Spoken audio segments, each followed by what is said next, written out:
raised about £22 million for a project in London Bridge, TA Towers. We had a term sheet. I needed to perform in order to survive. In today's episode, we speak with Zaf, who left Blackstone to start a company he wasn't ready for. What followed exposed every crack in his identity, his relationships, and his definition of success. In this episode, we unpack why he left, where he broke, and how he rebuilt himself through identity work, alignment, and survival instinct. Welcome to Founder Debrief, Zaf. Your career has been something which a lot of people would call stable and elite. What made you leave that and start over in entrepreneurship? For a lot of people looking at my career or my resume, having a job with an institutional organization, so working at organizations like M3 and Blackstone, fantastic places to work, gave me a huge amount of grounding and understanding of the industry that I was entering. But I entered that industry as effectively a non-cognate graduate, which meant I didn't do a specific degree related to the subject matter that I was working on. So with a physics background of university, I didn't have any direct experience in real estate, in property management, project management, development management, none of that. So I had to learn on the job. So for M3, they took a punt on me. They took a chance. And I think I presented myself as a plucky, passionate individual who was willing to work, and that was great. So went through, and it was about 6 years that I worked with M3. And in that time, I really understood sort of the end-to-end process of property management, property development specifically. And then the transition to Blackstone, which is kind of everyone in the consultancy world always says, oh, you go from consultant to client side, and that's the big move, and it's incredible. And don't get me wrong, it absolutely was to be A, recognized for the work that I was doing, and B, to be in a place like Blackstone, who at the time seemed like the elite. At the time, this was 2012, 2013, and they were really motoring with investments and developments across London. An organization like that, they demand and they expect a lot from their employees, and they demanded and expected a lot from me. I was no stranger to hard work, and I was very happy to put the hours in, put the graft in, but boy, was it hard. It was really, really tough. And I think it was a bit of a shift, a step change for me. There was an organizational shift in terms of the place, the culture I was working in. The culture where I was didn't quite fit with my personality and what I wanted to do. That being said, the exposure, the opportunities of the projects I worked on, huge. I think I worked on about £1.5 billion worth of real estate across London, Ireland, Spain, Luxembourg, incredible things. So for my CV, amazing, looked fantastic. And the kind of jump or the transition then to entrepreneurship was more about this idea of staying curious. I had a conversation or a coffee actually with a cousin of mine who I hadn't seen for about 20 years. Big family, South Asian families, you grow apart. And he'd been doing his own thing in property. So I saw what he was doing on Facebook and LinkedIn. I was like, the guy's doing a good job. So when we connected for a coffee, it was like, how are you, et cetera, et cetera. And in that moment, we decided actually there's something between us that's worth exploring. Specifically speaking, he'd amassed some capital. He had some skills, mostly in property management, and I had the background in property development. So we thought maybe we could do this together. And so there was no real grand design about, oh, I'm going to be an entrepreneur. It was purely a happy coincidence. Come 2016, I took the leap of faith and left Blackstone and started my first company. And it was blissful naivety that saw me into this role. I had no idea what entrepreneurship entailed. I had no real appreciation for the world of entrepreneurship as well. I'd not read about entrepreneurs and great entrepreneurs. And so my data points of what an entrepreneur was is incredibly limited. So I was learning as I went. And my cousin, my business partner at the time, was very much, that was the marker for what an entrepreneur should be. With the greatest of respects, that wasn't entirely what the marker of an entrepreneur should be, but I learned that as we went. Was that also purely coincidental that you met your cousin and you thought maybe, well, let's leave my job? It's a good point. And I think going back to this idea in retrospect, culture, I think, was one of the things that really stuck out for me. And I didn't really fit the Blackstone culture, or maybe specifically the office I was in. And again, this is nothing against any of the people I worked with. I think what I wanted to do, and I didn't quite have the words to articulate this in the way that I can now, but I was really trying to find my voice, my physical self-expression, rather than this is very much the mold in which you've got to fit. It's got to be a white shirt, grey suit, dressed like this. I want to explore what my self-expression as a young adult would be, whether it's as simple as wearing a different colored shirt, a floral shirt, if you will. Maybe I'll go to plain shirts, maybe wear colorful ties. And that's a form of expression of who you are as a person. I'm wearing some colorful socks now, and that's a bit of a calling card. But these are things that for me were quite important. I didn't appreciate them at the time. That being said, it didn't quite fit with the culture of where I was. And so there was this natural rub and didn't feel quite right. On top of that, I was also a young father. I was a young parent, and so juggling the need to do nursery drop-offs and pickups was quite difficult. And what the job demanded was being in the office like 7:30 sometimes, and being in until sort of 6:30. And if there were times where I couldn't quite fit those working arrangements because I had my family obligations, I'd then log on later and do that. But that wasn't quite received in the way that I'd hoped. I'm still making up my hours, but I was not quite. If I'm emailing at someone at 11 o'clock at night for a particular report, that didn't seem to be well received. And so it was, I guess, serendipitous that I'd also met my cousin, or reconnected rather, I should say, with my cousin at that time. And so it was a nice sort of transition. When you worked with your cousin at Spaces, what was something that you learned? You had a good portfolio there. I mean, it was Mm, commercially successful. correct.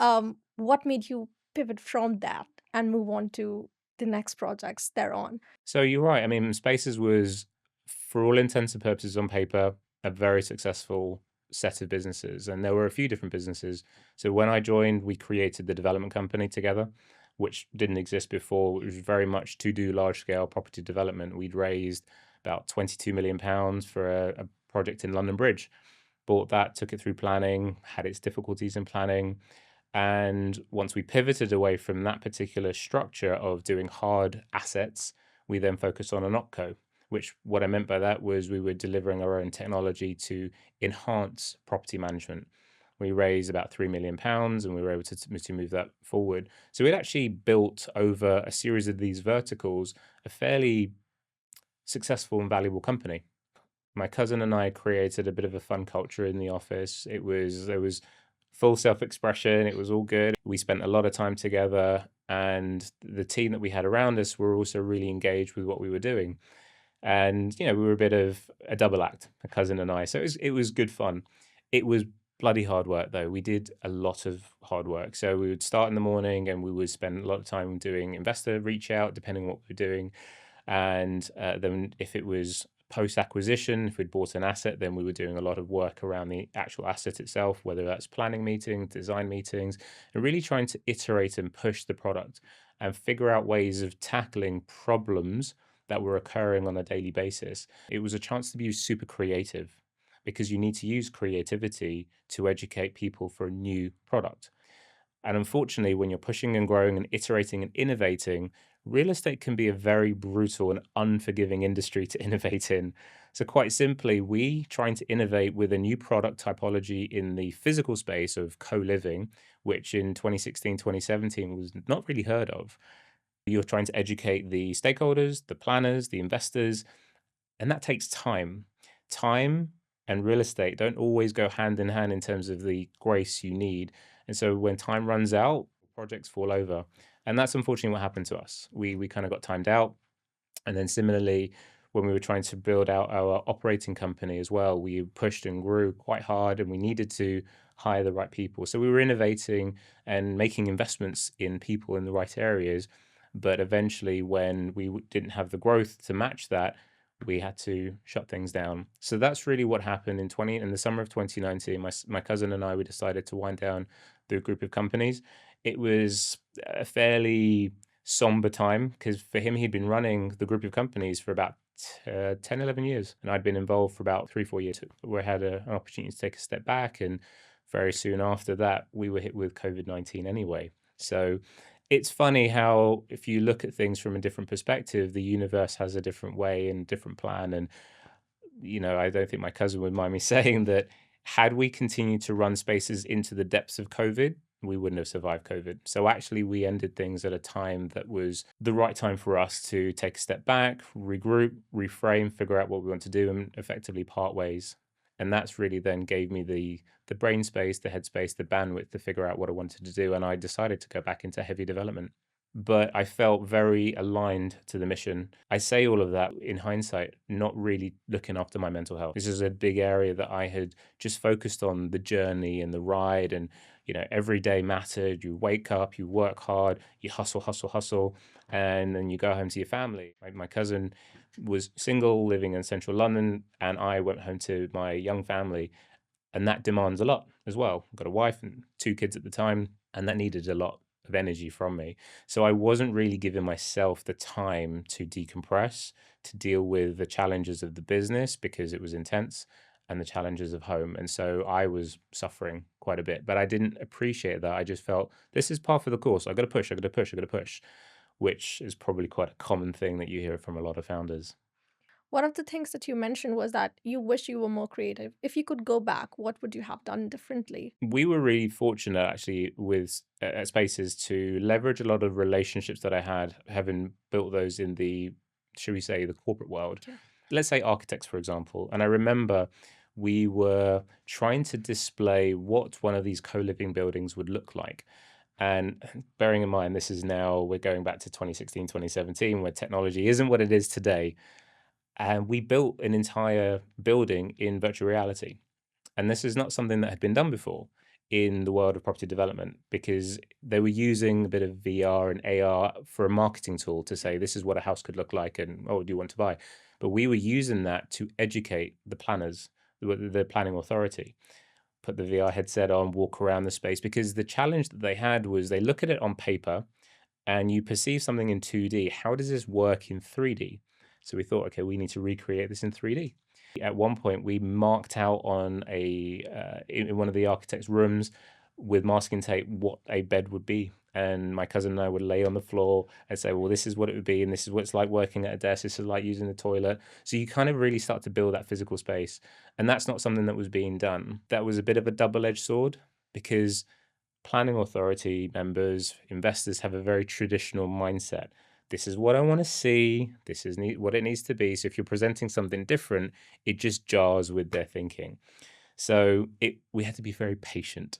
If I could go further back in my career, I would have been a lot more creative at places like Blackstone. And I remember one of the times, even going further back with M3, there was a project we were doing, and my senior project manager and I, we were coming up with some ideas for what you would do in an estate in London. It's now actually owned by WeWork, and it's Devonshire Square estate.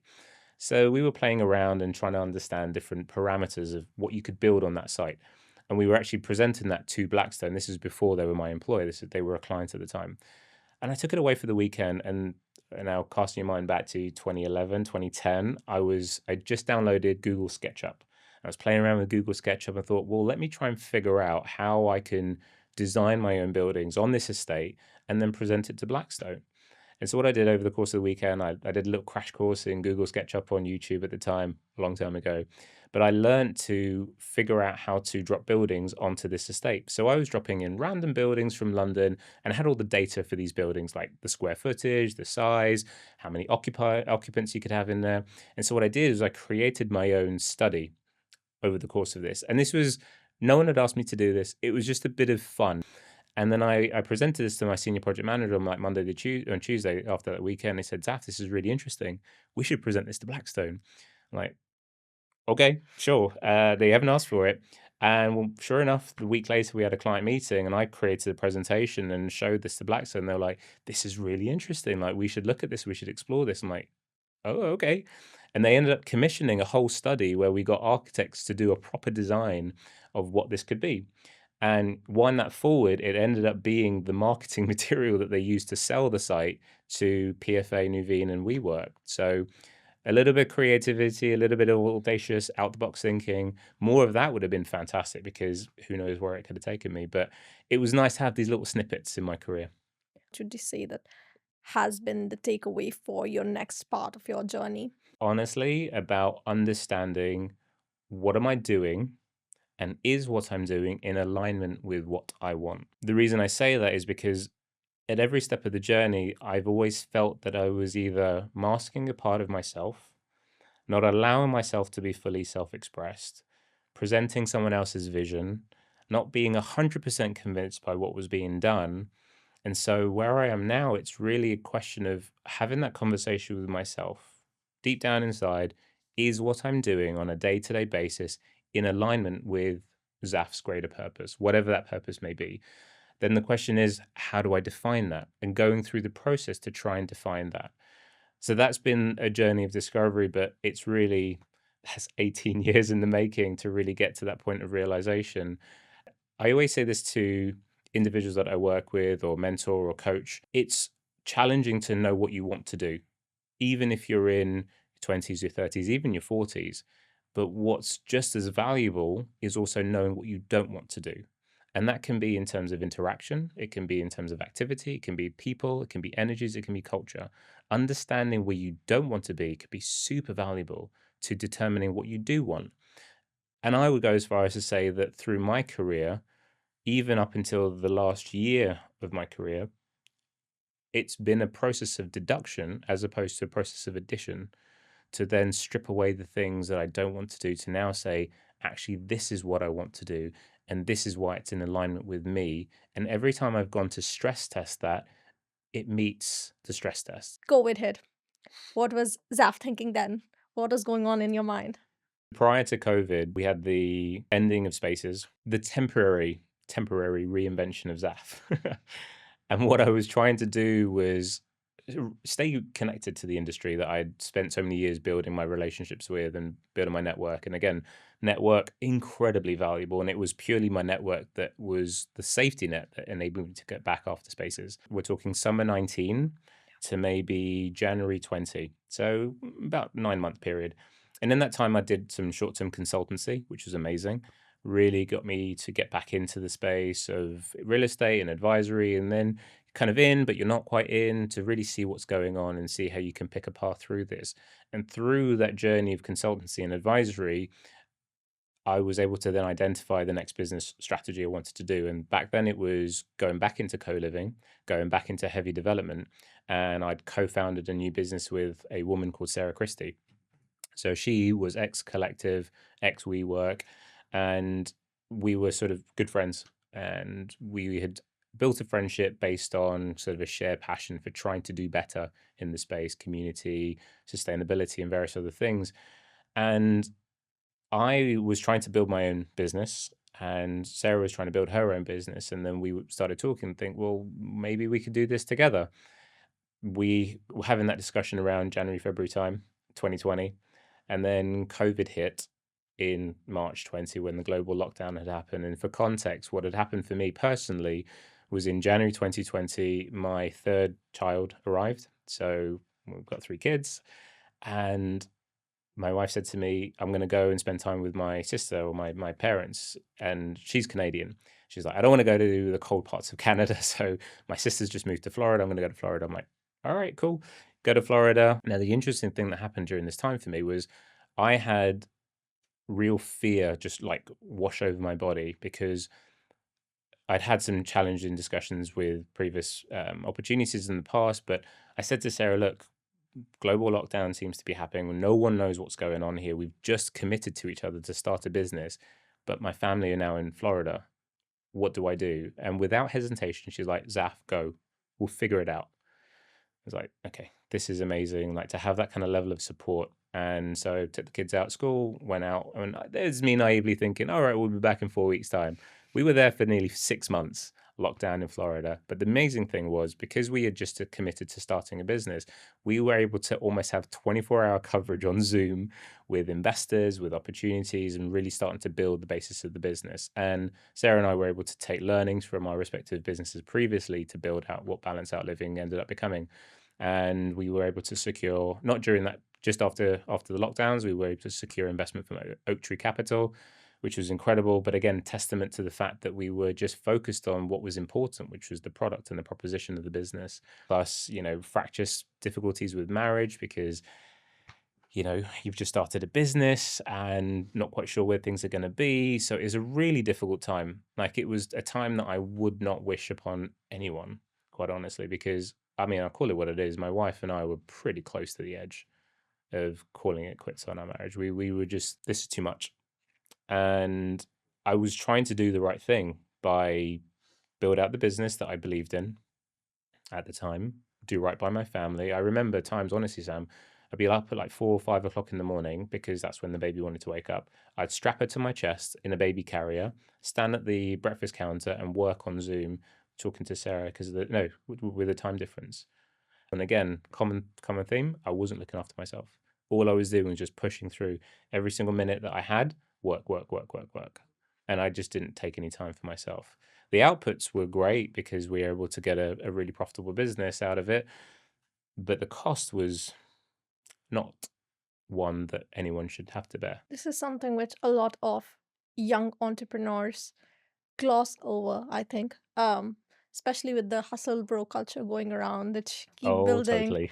keep building, keep pushing through. What would you say to those people who are chasing? Would you say that it's a sacrifice that you have to make in order to reach the goals that you want for your company? I think the way in which I like to look at it now is seasonality.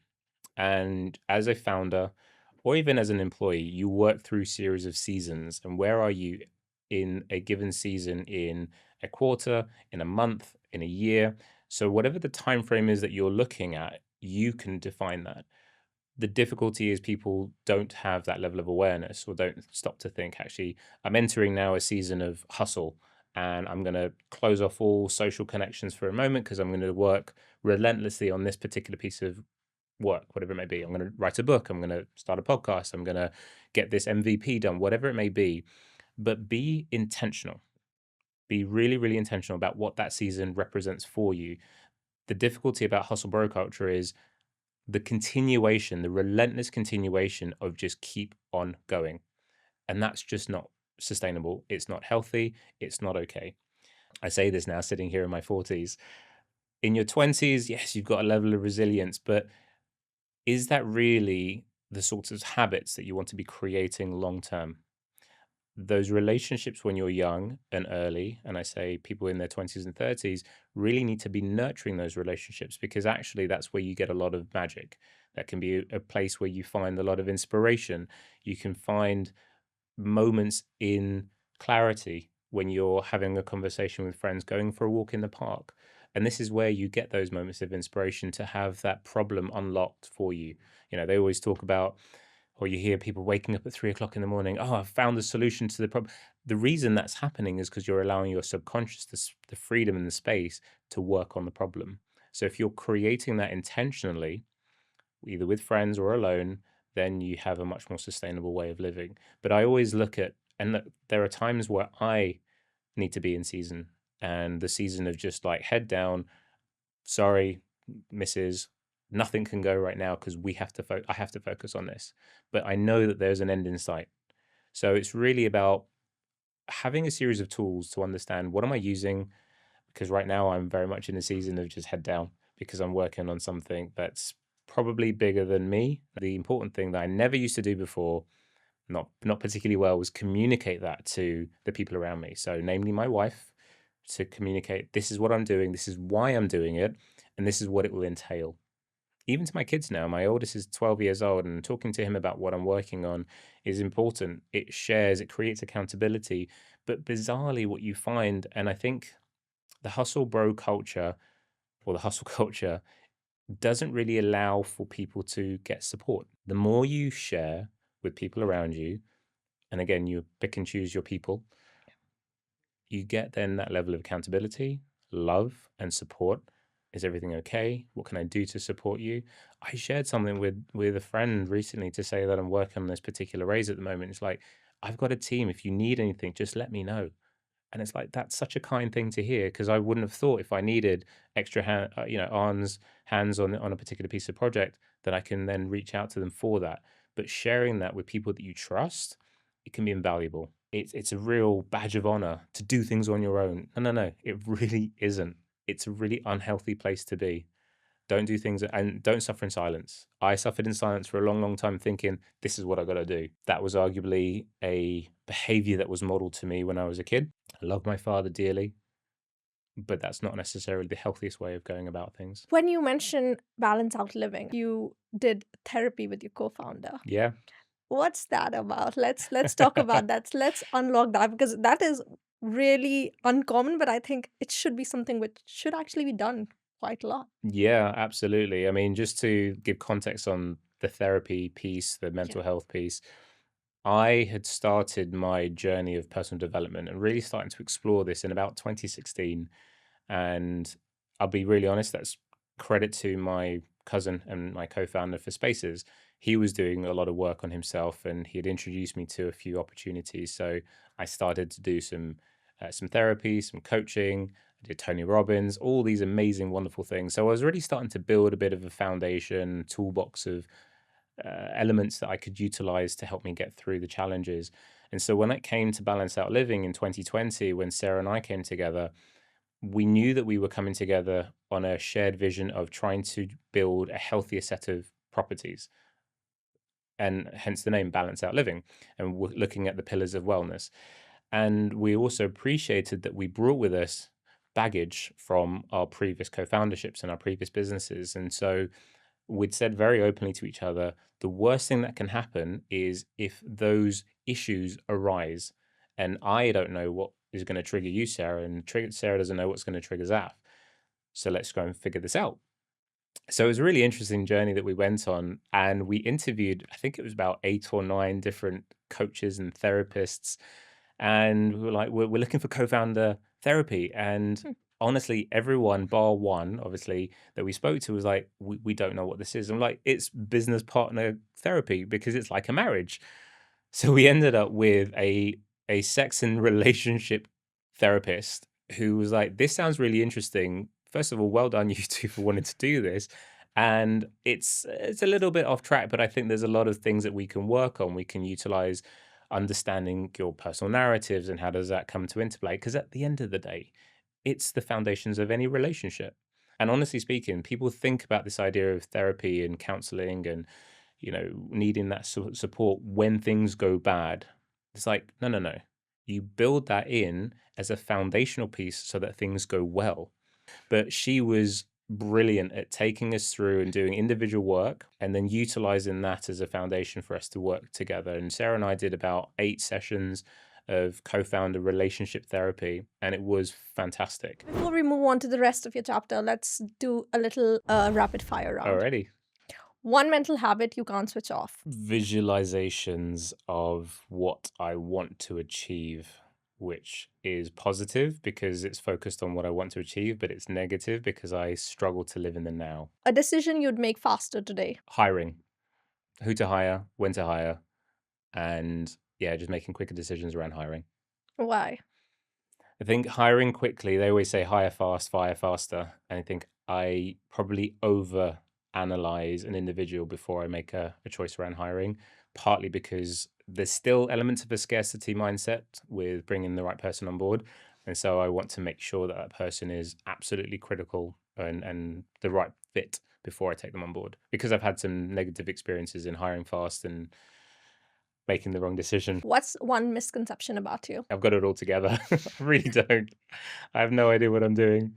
And honestly, I'm just trying to figure it out as I go. A lot of people think that I'm very polished, well put together. But honestly, it's like the analogy of a duck on water, but the legs are going frantically on that. That's my brain. So I'm constantly just trying to figure out, and I'm learning as I go. And so and I'll always say if I'm learning, and sometimes I probably admit in some meetings and some discussions that I'm a bit too green in a particular area.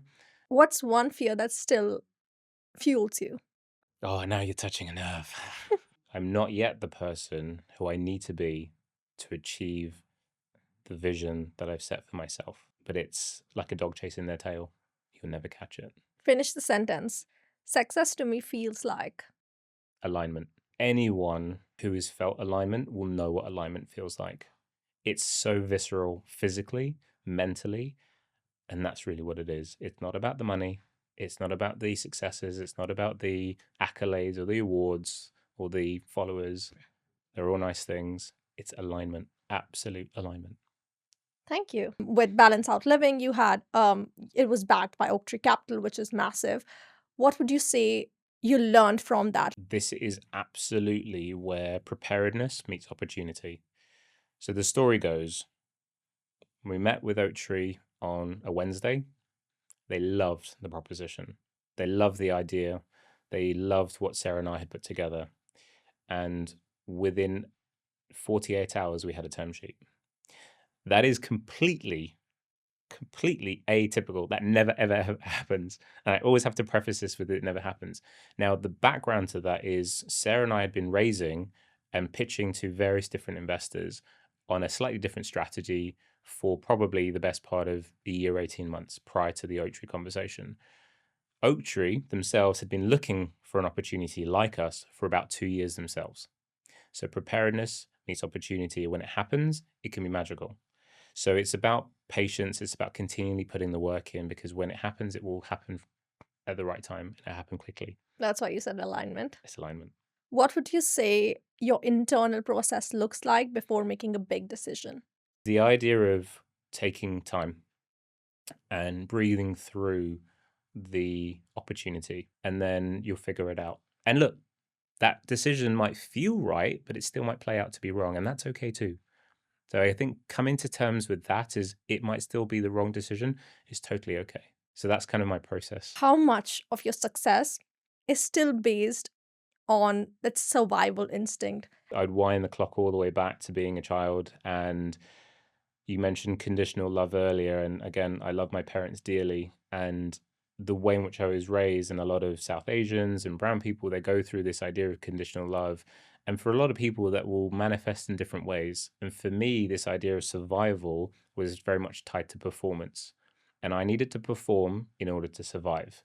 I'm not saying that my parents wouldn't feed me if I didn't do well, but that was the narrative that would be running through a child's head. My parents would be happy if I did well at school, and so that equals survival, and so on and so forth. So that's a very hard wiring to my upbringing and my very makeup as to who I am. Now, that might sound like a bit of a sob story, and conditional love isn't great and everything else, but actually that served me incredibly well. To your point, it's enabled me to try and figure my way out through an industry. To be honest, I had no real right of joining. I had no relationship with property development, but I managed to get in through a bit of curiosity, and I had the ability to survive, to perform, and do what was needed in the time to progress through the career ladder. And so that instinctual need to survive has been super, super useful. Over the years, I call it my kind of parachute paradigm. If you're running with a parachute on your back, that's adding resistance. So that was my resistance. The moment you take the parachute off, you have strength, you have power. And so I had always thought that I'll never be able to take this parachute off. But when I did the work in terms of my mental health, and especially my hypnotherapy and subconscious reframing, I was able to take the parachute off my back. And then I was like, but now I have the strength. Now I get to choose. And so I can tap into that survival quality and performance quality to then couple my curiosity with the choices I make and how I then execute. So that's been, again, nothing but gratitude and an absolute privilege to be able to do that. What would your biggest advice to a young founder starting out would be? Take a moment, reflect, and listen to your gut. Your gut will tell you if you are working in alignment with your absolute natural calling. And it's really easy to get caught up in trends, in what you should be doing. We're in the AI age at the moment where everything now is an AI powered startup company. That may not be your calling. That may not be who you are in alignment. It might seem like the right thing to do, but it may not be who you are destined to be. So take that moment, take a step back. And I appreciate that that can be really difficult to stand as an outlier when everyone is going left, you go right. But that's actually what you might need. And that's really where the bravery comes in. Surround yourself with people who will acknowledge, support you, hold you accountable, and make sure that when you fall over, that they're there to pick you up. Thank you, Zav. That was amazing. It Thank you was so much lovely. for having me.